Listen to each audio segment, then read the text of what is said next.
Hello मेरी जान। अस्सलाम वालेकुम। वालेकुम अस्सलाम। कैसी है बेटा? ठीक हूँ खैरियत है ना आयशा बेटा? जी। शुक्र है। और दरअसल जब भी तुम्हारा फोन आता है ना तो बेटा दिल खुशी से ऐसे धड़कता है जैसे खौफ के वक्त धड़कता हो। तुम्हारा गुनाहगार हो ना, इसलिए। मुझे आपसे एक बात करनी है। हाँ कहो बेटा। तुम ना मुझसे सोचे समझे बगैर बात किया करो। वो फोन पे बात नहीं कर सकती तो मिल लें अगर तो बेहतर हो जाएगा। अच्छा ठीक है, तो फिर तुम मुझे बता दो कहाँ आना है, मैं इसी वक्त आ जाता। मैं तो घर पर हूँ अभी। तो बेटा घर पे मैं कैसे?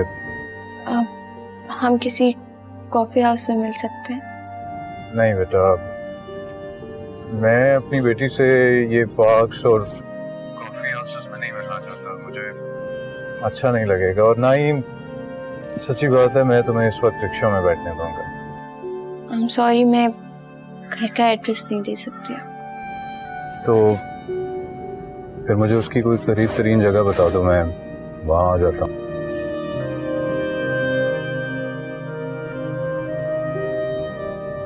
हेलो। हेलो। देखो बेटा, मैं सड़कों पे आके खड़ा नहीं होऊंगा। आप परेशान ना हो। मुझे बगैर सोचे समझे जगह बता दो, मैं आ जाऊंगा। और सच्ची बात है मैं नहीं चाहता कि आप इस वक्त बसों और रिक्शों में धक्के खाओ। सारी जिंदगी इसी तरह सफर किया है मैंने। आ जाऊंगी मैं। बेटा मेरी रिक्वेस्ट है, बात मान लो प्लीज।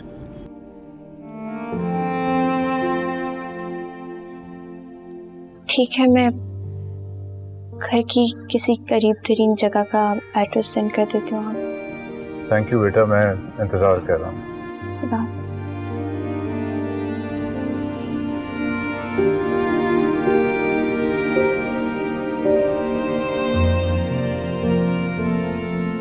अम्मी, मैं अब्बू से मिलने जा रही हूँ। थोड़ी देर में घर आ जाऊंगी।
अस्सलाम वालेकुम।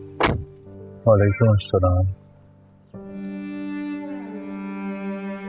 नहीं, कहीं जाने की ज़रूरत नहीं है, गाड़ी में ही बात कर लेते हैं। वैसे भी मुख्तसर सी बात करना। तुम्हारी बात के बाद मुझे भी अपनी एक बात करनी है तुमसे। वैसे भी तुम थोड़ी थोड़ी देर को मिली हो मुझे। आपने तो उतना भी वक्त नहीं दिया मुझे।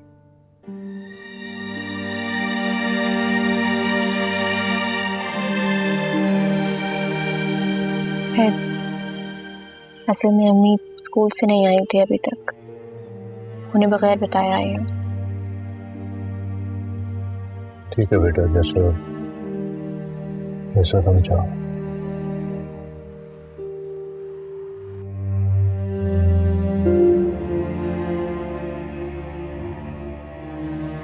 वो एक रिश्ता आया मेरे। अच्छा, कौन है?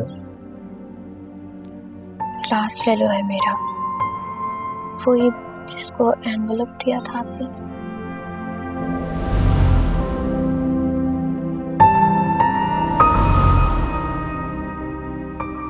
हाँ,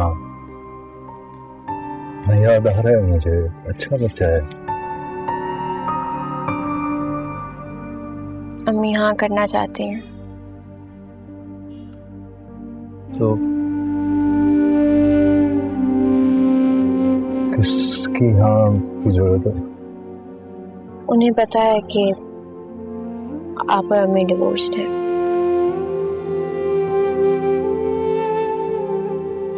आप मिल लें उससे और उसकी अम्मी से। ठीक है बेटा, आप उसकी अम्मी को ना मेरे घर का, बल्कि अपने घर दावत पे बुला लो। अब तो मैं तुम्हारे घर में रह रहा हूँ ना। आप मिल लेंगे तो अम्मी हाँ कर देंगी।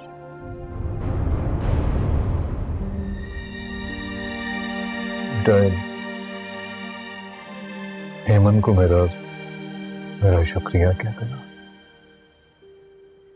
वो जैसे गिरे हुए शख्स को इतना कुछ सहने के बाद भी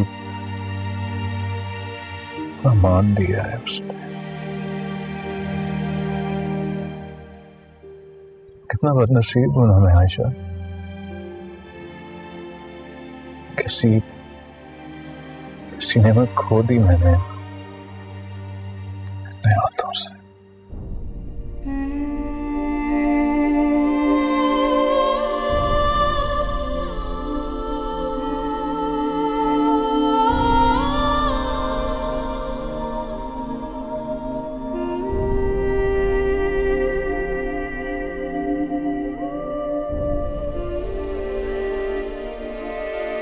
उसकी अम्मी का नाम सीमा है। वो कनाडा में होते हैं और बस इतना ही पता है मुझे, और मम्मी को भी यही पता है। बाकी आप देख लीजिएगा। मैं सीमा आंटी का नंबर आपको मैसेज कर दूंगी। ठीक है बेटा।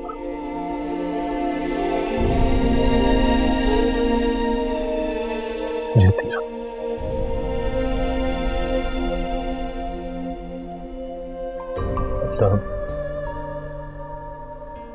अल्लाह तुम्हें मेरी उम्र भी देता है बेटा। कुछ पास थे खड़े, कुछ दूर हो गए, बिखर गई है ज़ात यूं मेरी।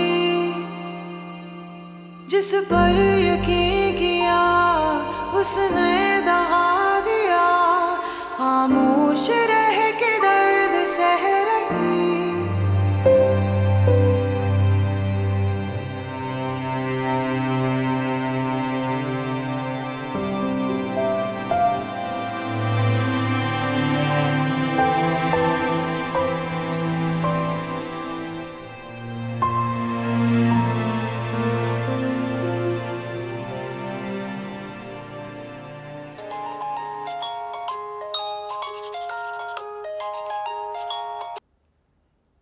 हेलो जी, अस्सलाम वालेकुम। मैं अवैस बात कर रहा हूँ, आयशा का फादर।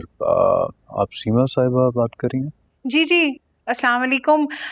मैं आपकी कॉल एक्सपेक्ट कर रही थी। आप ठीक हैं? जी अल्लाह का शुक्र है। मुझे पता चला है आप हमारे घर में खुशियाँ लेकर आई। अरे भाई साहब, मैं तो आपकी खुशियाँ मांगने गई थी। यकीन जानिए, लाखों में भी आपकी बेटी जैसी कोई नहीं। जी, तो अगर आपको मुनासिब लगे तो हमारे घर खाना खा लीजिए। बहुत इज्जत अफजाई होगी हमारी। ज़रूर, क्यों नहीं। आप जब कहें, जैसा कहें। जैसे आपको सहूलत हो आप बता दीजिए। मैं तो फारिग ही होती हूँ घर पर। आप जब कहेंगे हम हाजिर हो जाएंगे। बस इमरान के डैड जरा मुल्क से बाहर रहते हैं। जी, वो आयशा ने बताया था मुझे। तो फिर आप और इमरान कल आ जाइए हमारे घर। बिल्कुल श्योर, हम कल ही हाजिर होते हैं आपकी तरफ। ठीक है, मैं आपके नंबर पे घर का एड्रेस भेज दूंगा। तो कल फिर इंशाल्लाह हम लोग डिनर साथ करते हैं। इंशाल्लाह। जी, अल्लाह हाफिज। जी बहुत शुक्रिया, अल्लाह हाफिज। अल्लाह हाफिज। अस्सलाम वालेकुम। वालेकुम अस्सलाम।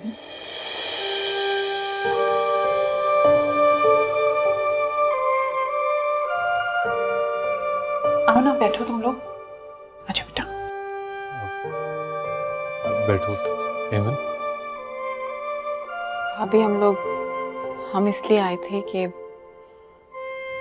आपको दिखा सकें कि हमारी सच्चाई क्या है। क्यों शर्मिंदा कर रहे हैं? मैंने तो तुम्हें घर में भी कहा था कि अब बस हमें अपने बच्चों के कल की तरफ देखना है। आप ठीक कह रही हैं, लेकिन मैं नहीं चाहती थी कि कल को आपको ये सच्चाई कहीं और से पता चले और उस सब की वजह से मेरी बेटी को सफर करना।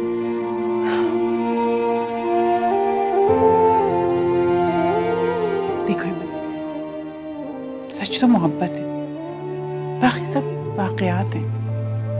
और तुम दोनों के दरमियान जो आयशा का पुल है ना, वो तुम दोनों के रिश्ते को हमेशा जोड़ कर रखे। बस यही सच हम जानते हैं। चलो सब बातों को छोड़ो, आके बैठो।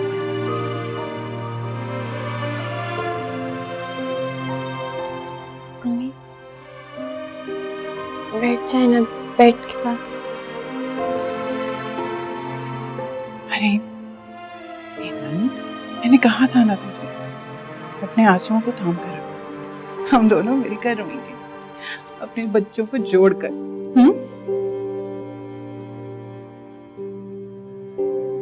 ये जो गलतियां होती हैं ना, ये टूटे हुए बर्तनों की तरह होती हैं। इन्हें बाहर फेंक देना चाहिए। चलो बेटा।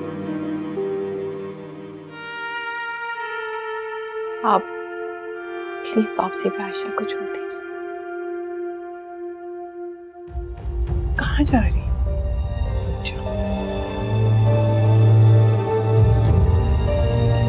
फिर मुलाकातों की बात।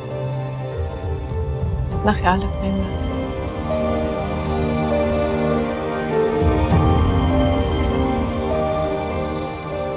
हेमन थोड़ी देर रुक जाओ।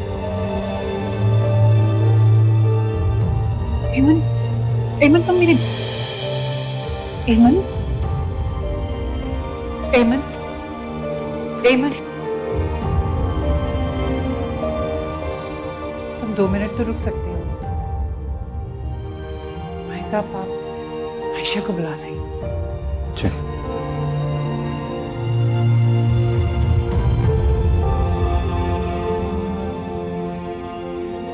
आयशा, बेटा तुम्हारी अम्मी बुला रही है। आयशा,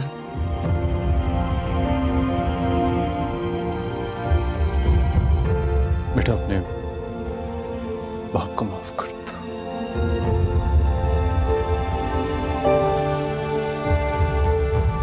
माफ कर दो।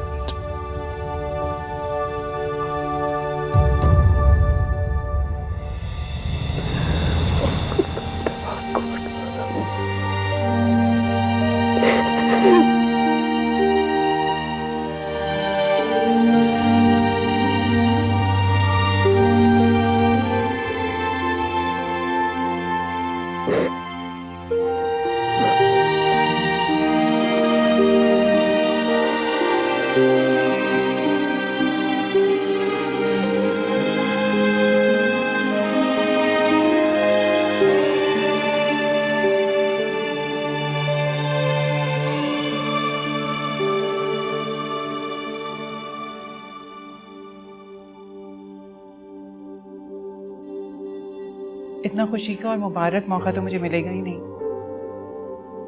कि इस खुशी को मुकम्मल किया जाए। ये मेरी मंगनी की अंगूठी और आयशा मेरी और मेरे बेटे की खुशी है। इसकी हकदार है आयशा। पहना दो बेटा।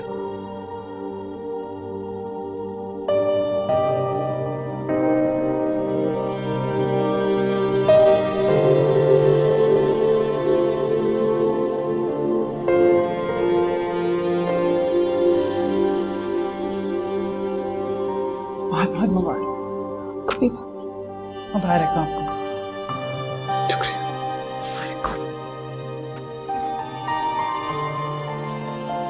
आयशा, तुम्हें तुम्हारे अब्बू घर छोड़ देंगे? नहीं, मैं आपके साथ जाऊंगी अम्मी। हम ऐसा करते हैं कि एमन और आयशा को छोड़ देंगे, आप बस अब हमें इजाजत दें। नहीं, ऐसे कैसे हो सकता है? आप लोग थोड़ी देर रुक जाएं, खाना तो खा के जाए ना। इतनी खुशियों के बाद अब किसको भूख और प्यास लगेगी? और यकीन जाने अगर इमरान के अब्बू होते ना तो अभी काजी को बुलाती, उनका निकाह पढ़ाती और बस फौरन इसे ले जाती। सॉरी अंकल, अम्मी थोड़ी सी ओवर एक्साइटेड हो जाती हैं। चलें फिर, एक फर्ज आप लोग मुझे भी पूरा करना दें। आता हूँ।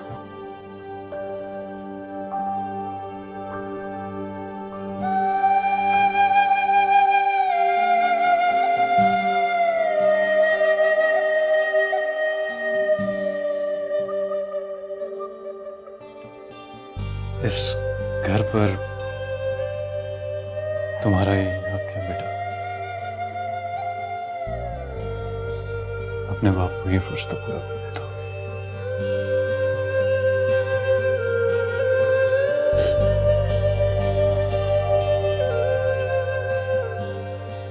ये आप दोनों को मैं एक बात बता दूं, ना हमें जहेज चाहिए, ना कोई कपड़ा, ना पैसा। अगर एक सुई भी देंगे ना तो वो वापस कर दूंगी। और ये घर जो है ना, ये हमेशा आयशा का ही रहेगा। आपसे यही तवक्को थी हमें, लेकिन हमें हमारी खुशी तो मनाने देना।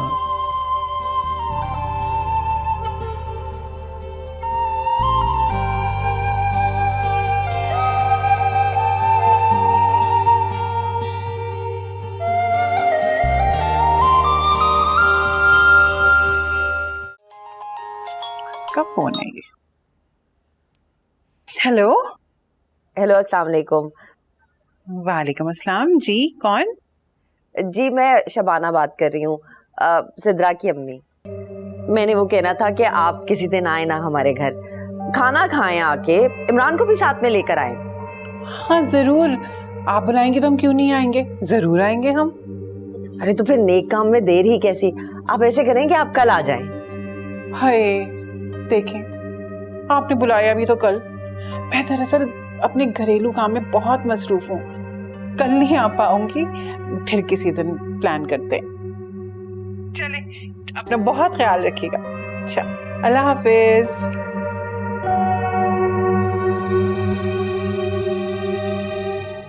पूरी दुनिया जानती है बहन कि 20 साल पहले एमन घर से एक लड़के के साथ भाग गई थी। जी? मेरे साथ गई थी अपनी शादी के दिन पार्लर, वहीं से भागी थी। फिर आ गई वो उठा के वापस घर, और 9 महीने के बाद आयशा पैदा हो गई। पता नहीं निकाह हुआ था नहीं हुआ था उस लड़के के साथ, उसकी बच्ची जायज है कि नाजायज है। पूरा मोहल्ला गवाह है उस दिन का। हम तो घर के बाहर ताले लगा के बैठ गए थे। बाप बेचारा सदमे से मर गया, और माँ भी इसी जिल्लत की वजह से घुल घुल के मर गई।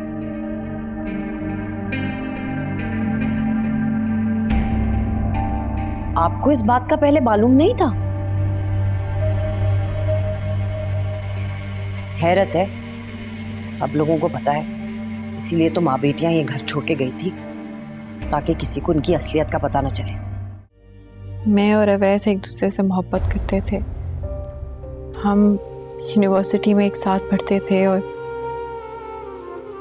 अवैस 2 साल तक अपनी अम्मी से मेरी शादी की बात नहीं कर सकी।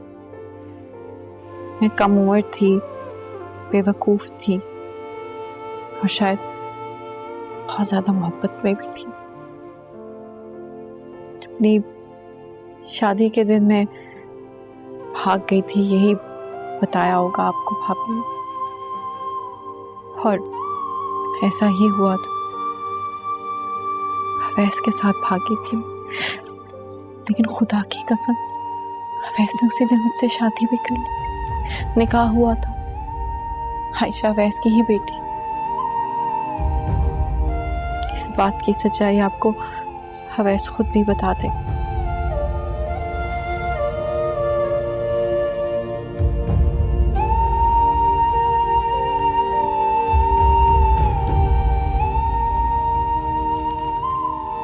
मैंने हर बात कई दफ़ा आपको खुलकर बताने की कोशिश की, लेकिन उस वक्त हमारी शराफत ही आपके लिए सब कुछ थी। और अब वही शराफत किसी खाते में ही नहीं। एमन,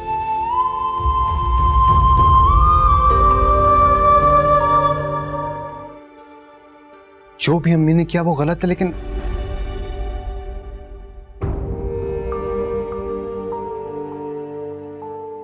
ये अमानत आंटी को वापस कर दे।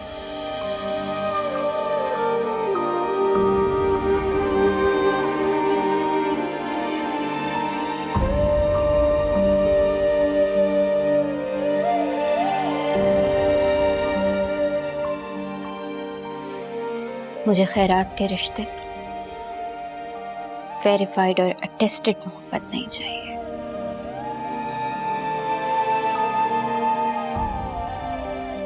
एतमाद और एतबार को दोनों चीजों को अप्रूवल की जरूरत नहीं पड़ती। मैं ये मंगनी खुद खत्म करती हूँ।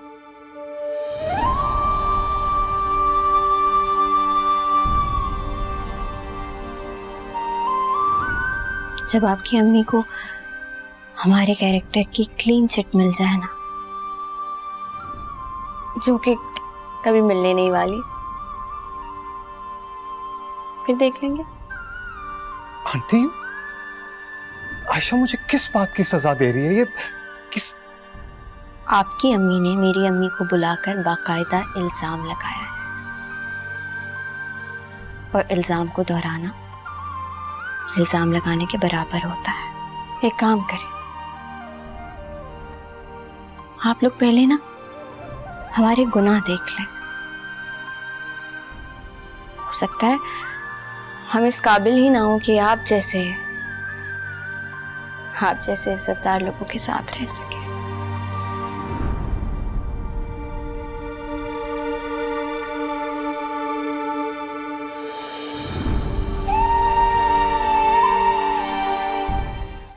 ये मेरे और रेमन के निकाह की अटेस्टेड कॉपी है, देख सकते हैं आप लोग। भाई साहब, आप तो हमें शर्मिंदा कर रहे हैं। और ये मेरा ब्लड सैंपल है, अगर आप लोग डीएनए। भाई साहब, आप तो ये सब करके हमें और शर्मिंदा कर रहे हैं। आप लोगों के सवालों से मेरी बेटी को जो तकलीफ पहुंची है ना, आप दोनों मिलकर भी उसका अजाला नहीं कर सकते हैं। रिश्तों से भरोसा खत्म हो गया उसका, जिंदगी और खुशियों से एतबार उठ गया उसका।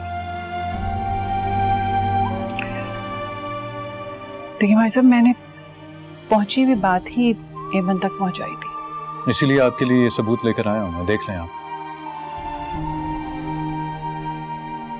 मैं बदनसीब था जो एमन की कदर ना कर सका।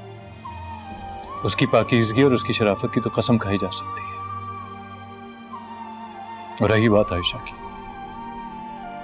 मेरी बेटी है, और उसके बारे में अगर किसी ने हल्की सी बात भी सोची ना, तो मुझसे बर्दाश्त नहीं होगा।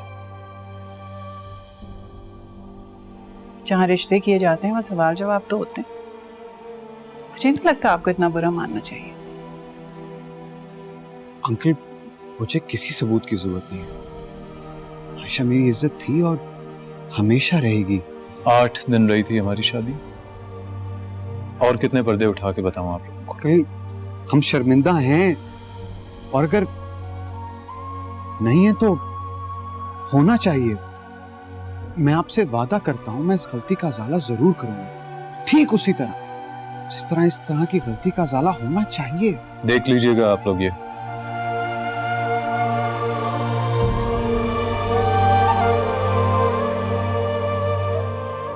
रिश्ते का सबूत है मम्मा।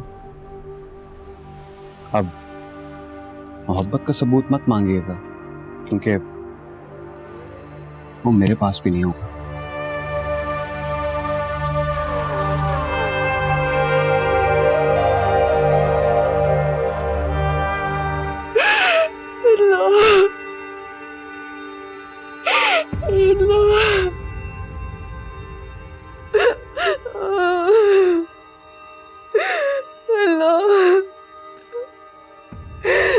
मुझे किस चीज की सजा, किस चीज की सजा?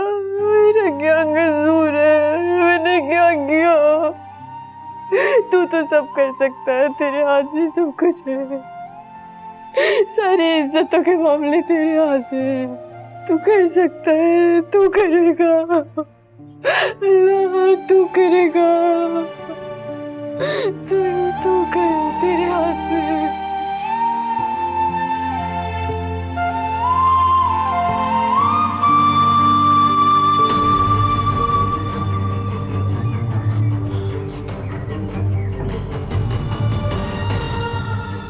हेमन,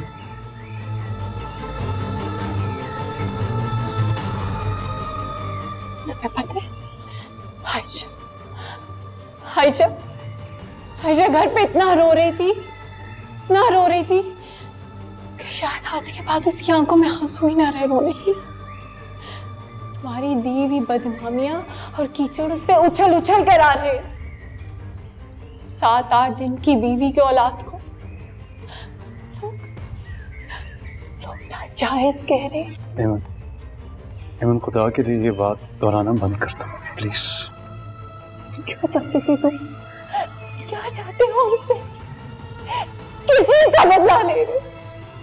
मेरी बेटी, हमसे किस चीज का? हमने तुम्हारा क्या बिगाड़ा? हमने तो तुम्हें कुछ नहीं किया। मैं अपनी बेटी की वजह से ये बदनामी का दाग कैसे उतारूंगी? मुझे बताओ। मैं उसे वापस इन रिश्तों पे एतबार करना कैसे सिखाऊंगी? हेमन, हेमन, हेमन, हेमन, हेमन।